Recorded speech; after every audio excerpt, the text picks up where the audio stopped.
Son las 8 de la mañana con 50 minutos. Continuamos aquí en Ampliación de Noticias. Hoy sábado 1 de agosto del año 2020. Somos Carlos Villarreal y Jaime Chincha. Vamos a continuación a comentarles las últimas cifras que arroja un estudio realizado por Vox Populi, que señala que en cuanto a COVID-19 el Perú sería el país con más muertes por millón en el mundo.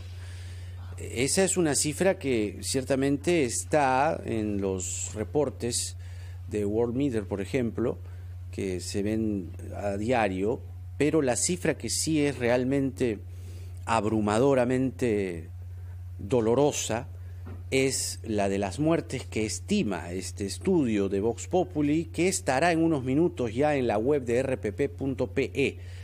51.512 muertes en exceso de abril a julio es el cálculo de Vox Populi, 135% más que años anteriores, una barbaridad. Vamos a conversar con el director de Vox Populi, precisamente, Luis Benavente, que ya está con nosotros. Hola, Luis, ¿cómo estás? Muy buenos días. Buenos días. Jaime, Carlos, buenos días. ¿Qué tal? ¿Cuál es la base sobre la cual hacen esta proyección? La señora Massetti esta semana ha señalado un número, 46.000, de acuerdo al SINADEF, que es el registro oficial. ¿Cómo así estiman estas 51.512 muertes, Luis? Hemos hecho el cálculo desde abril hasta julio, durante 4 meses.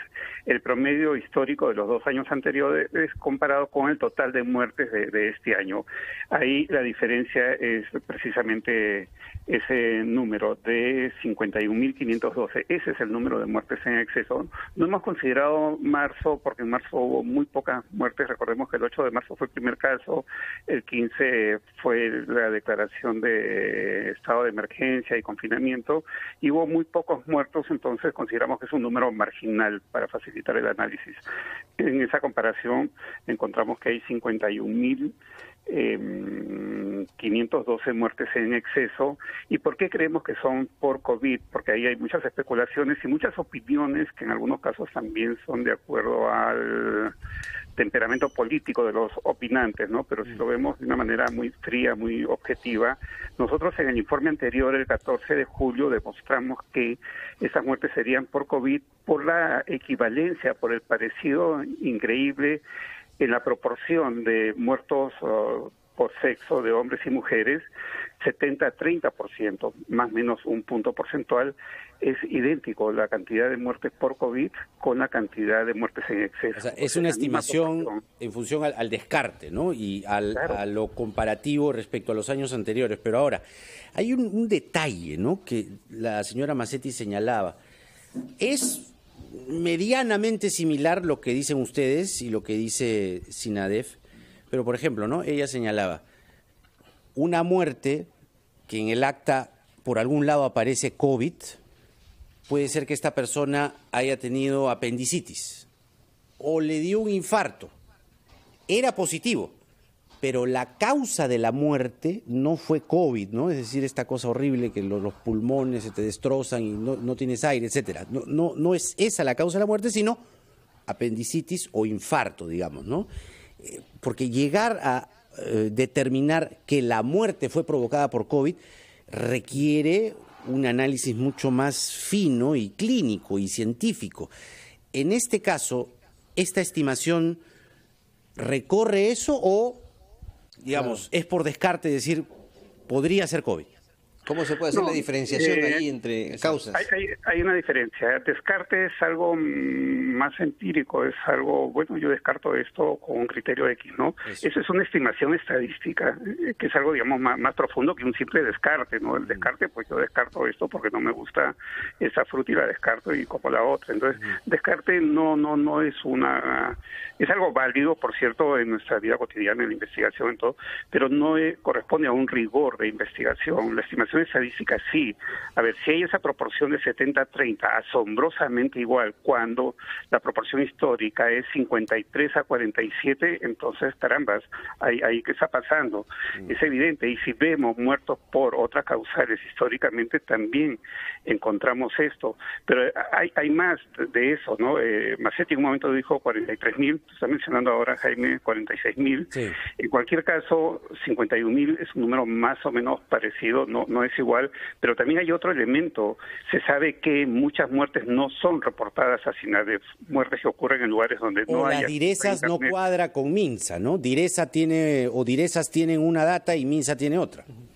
Correcto, ¿no? Entonces, pero eso nos lleva a que podrían ser más todavía, 51.000 en base a cifras oficiales, pero si vemos los muertos no reportados, difícilmente se podría hacer una estimación de eso.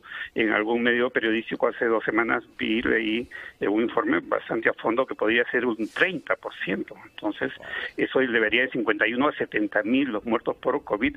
Y además, Jaime, otra forma de comprobar, claro que no científica, empírica, pero que es importante, es que tú abres tu Facebook y encuentras pues claro, gente que está dando reporta testimonios de muertes de conocidos, familiares, y es un solo de defunciones, ¿no? Eso es porque la probabilidad es muy alta.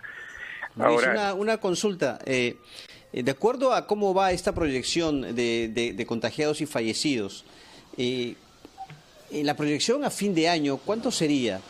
Y ahora, otro tema también, la ministra de Salud del Gobierno, en términos generales, ha decidido no reportar diariamente el número de contagios ni de fallecidos. No sé si esto le parece a usted una buena estrategia, ¿no?, desde el punto de vista del Gobierno, del Ejecutivo. Creo que no publicar diariamente, cuando se está publicando diariamente, hasta hace muy poco se ha estado publicando diariamente, cuando en todos los países prácticamente se publica diariamente, y cuando hay el antecedente de que en el Perú hubo ocultamiento al punto que tiene una implicancia política. Ayer el presidente del Congreso, Manuel Merino, dijo que ese punto del sinceramiento de las muertes será motivo de apoyo o no al gabinete cateriano, a ese punto, y creo que es importante ese aspecto. Entonces, yo creo que ahí hay un tema bastante claro para ahora, cualquier y la proyección a fin de año, ¿cuánto sería? Se habla inclusive de 1 de cada 2 peruanos que se habría contagiado.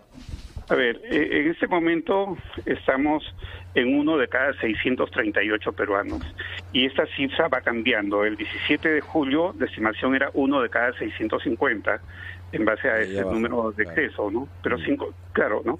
Y las microtendencias, no las mensuales, las diarias, en los últimos días ha subido, ¿no? Ahora tenemos 51.512 como muertes en exceso, pero el día 17 de julio la estimación era mucho menor, era de unos 1.000 peruanos menos muertos. Entonces, toda la tendencia, digo microtendencia, la tendencia diaria va en aumento, lo cual se relaciona con la apertura de la actividad económica, con la mayor facilidad de circulación, de movilidad de las personas, que conlleva a un mayor acercamiento físico, y los números también nos dicen que en los meses últimos cada mes aumenta el número de muertos en 1.000. Es verdad. Ahora, esa proyección a la que se refería Carlos no lo ha dicho cualquiera, la dice el doctor Cárcamo, que es integrante del grupo Prospectiva, ¿no? Dice 2 cosas, digamos, dice varias, pero las 2 más saltantes es que él estima que para fin de año